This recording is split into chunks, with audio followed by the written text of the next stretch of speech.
Hi everyone, I'm back again. I thought that today I might do a video on what I took, what I wore, what I had on my being as I walked the Camino, and it just might be an idea for things that you may be able to pack or not pack and all that sort of thing. So I'm just going to stand up here, and what I must say is these are the shoes I had. These are recommended by Tom's Law, Salaman shoes. Never missed a beat with them, so I would be wearing those, of course. I've got another little scarf that I'd be wearing. I have a coat that I would either be wearing or have attached to my backpack, and of course I would carry one bottle of water because there were opportunities along the way to fill that up. So that's what I would have on in addition to this. Now, first of all, I have got here my bum bag, and I just about wore this everywhere I went. Now, inside the bum bag, I carried, at the back is my passport and my purse, and I had this little type of purse that nobody could scan any of my credit cards from, so I would carry credit cards and cash and my passport in there. Inside the bag I would have some wet wipes, some sunglasses, my John Brearley book, my Camino passport, which is needed to get stamped along the way, and I did carry a little tablet with me, and I also carried a camera with me, and inside that would of course be my phone, some tissues, lip gloss, chewing gum, whatever little bits and pieces it is that else I wanted to carry. So that's heavy enough on its own. I'm not too sure how much that weighs, but I do have a little template. So on my back here I have a backpack that is one of the lightweight ones. It's an Osprey. I did look up on the internet for it. It took me a while to decide which backpack to buy. So it has the normal cushioning here, so where you take the weight.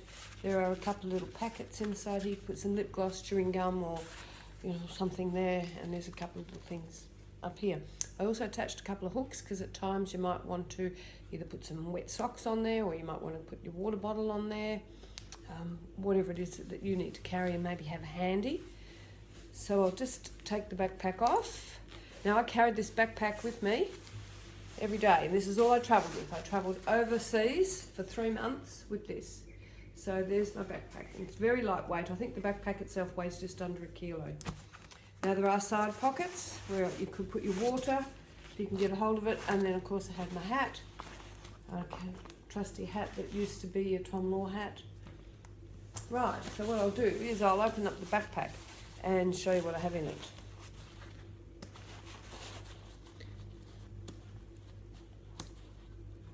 Just the flip top, easy enough to open, and I have this little piece here, and in here I have a red raincoat that I used to wear when it was really cold, and I must say that one of the things I did was layer.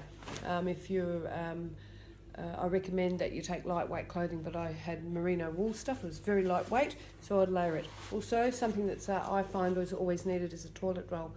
So that was in there. What else is in here? Nothing at the moment, but there was all sorts of things in there. So I'll just put this on here, and I'll start to unpack it and show you what it is that I had in here.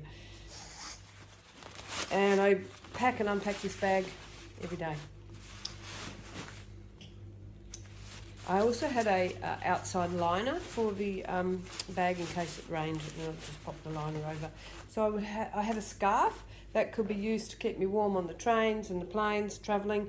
I could wear it during the day. I could wear it something nice to go in the evening, and or a sarong is a good idea too. So I had that. I had my Crocs in there. They were good for having in the shower. If my feet got sore, I could use the Crocs. This is another little pack-away bag. I do recommend the pack and store bags. And in here, I'm not sure that this is exactly how I pack, but it's very similar. I had a little battery charger, which I must say, very seldom used, so I would not take that again. And then I had all the cords for my camera and for the battery charger, my phone and everything in there. So if I needed them, I knew exactly where they were in this little container. And the next thing I had is I carried a little first aid kit for myself, and in here were things to address my feet. So I carried lots of Fixamol. So this is the Fixamol that I carried lots of, and would always tape my feet with that every morning. you know, a couple of little toe splints and things like that, safety pins in case of need, a little sewing kit I had in there, and I also had a homeopathic kit for I carry and use homeopathics everywhere I travel, so I had that in there as well. Then I had my clothing bag. So this is another little pack and store bag, and in here I had all my clothes. So I had 3 pairs of pants, I think 1 knee length, 2 full length, and they would zip off, so I would have shorts, a couple of lightweight merino wool tops, some bras and knickers, socks with the toes in them, and if I can think of it I'll get them out in a minute and show you. Then I chose to walk and sleep almost like a pilgrim did in those days, and so I had my own sleeping bag.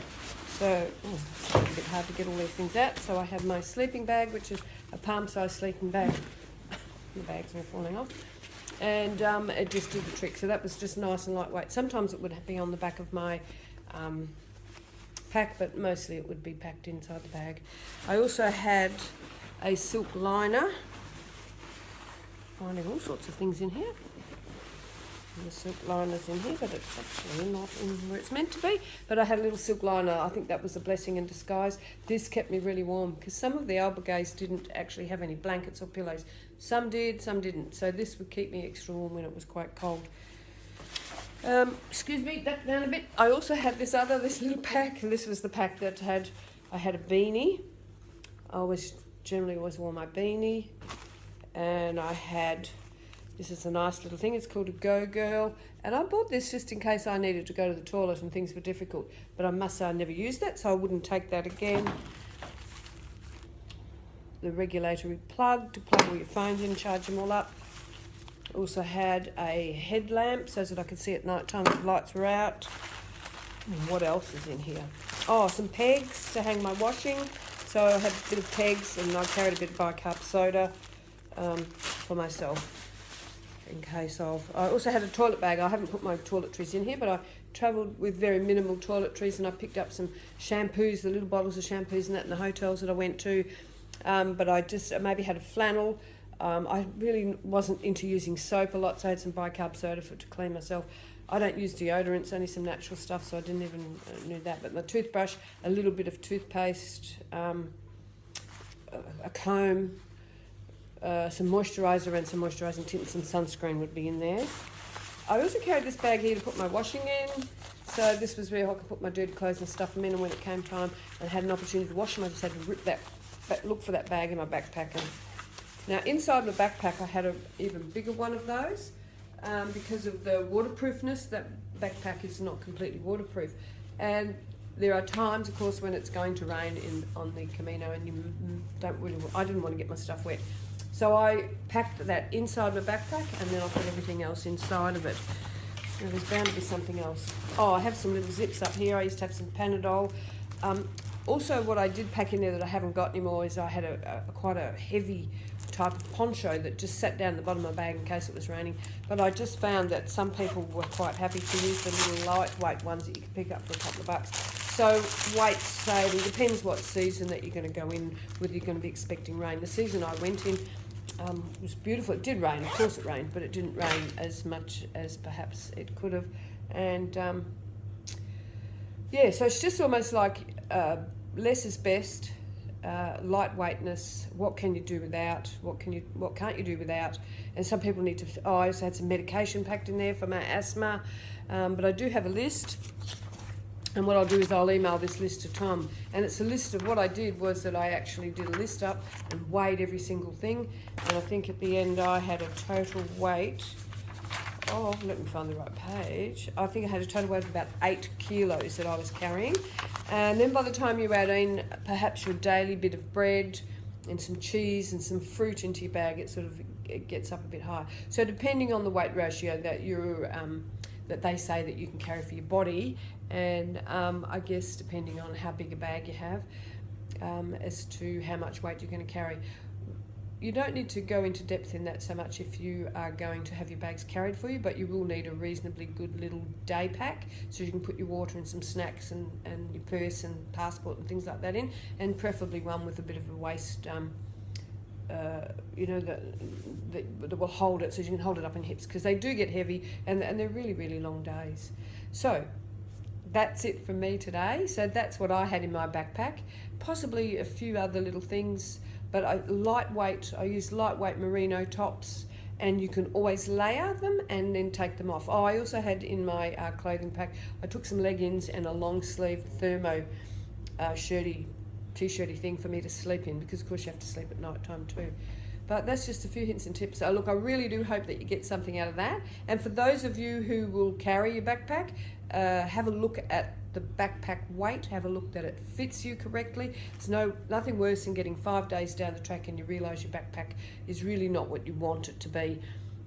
Also, a trick I did was I would pack it with 10 kilos. 10 kilos, yeah. I would pack my bag with 10 kilos and actually put it on my back and use it around the house. I'd do my vacuuming, I'd go and put the bin out, I'd do the dishes. So I just did some housework in that, and so that I could become familiar with the backpack, and it became part of me. So I could carry it. So I would go to the toilet with my backpack on,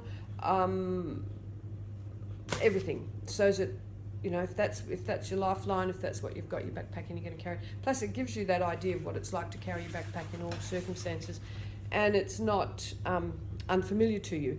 One of the friends that came with me bought changed her backpack once she got there. She realised her backpack was really very heavy and it just wasn't going to cut it, and she had to send probably half of the stuff she took on the way home. One of the girls had a great big black, I think it's Black Wolf backpack. She was much taller than me, but the Black Wolf backpack was really huge. She had an iPad in it, she had a video camera in it, she had a big first aid, she had all sorts of things in it, but she injured her knees and couldn't complete all of the Camino, and she conceded right at the end that perhaps the backpack was just a bit big. So whatever it is for you, whatever will float your boat when you're walking on the Camino, you choose your route, choose the type of accommodation, and certainly choose your backpack and the belongings that are going to go in there with care. So, bon Camino. Talk to you again.